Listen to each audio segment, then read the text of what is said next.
Gallup finds no drop in American support for the death penalty.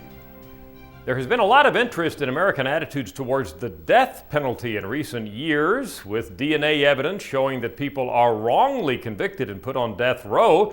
There has been an increasing tendency for states to at least put somewhat of a moratorium on death penalties as they investigate the background of various cases. However, and this is a big however, American support for the death penalty in cases of murder is as high as it has been at any point in recent years.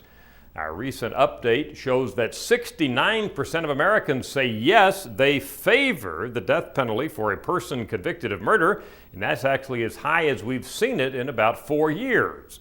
Now, if we go back in history, we see the highest point that we've ever measured for death penalty sentiment was 80%, and that came in 1994. Sentiment has been coming down slightly since then, but again, as noted, it's right at about 7 out of 10 Americans supporting the death penalty. If you go all the way back to the 1960s, by the way, when the U.S. did not have the death penalty, it was not legal at that point, less than half of Americans supported it. One other important point here, we ask Americans, is the death penalty in general applied fairly or not? That's been a big point of contention.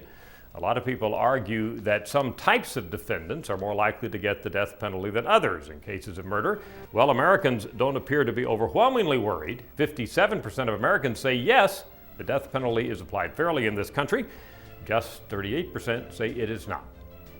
Join us again for the next daily briefing as we examine in depth American public opinion. I'm Dr. Frank Newport, editor-in-chief of the Gallup poll with Democracy on Demand.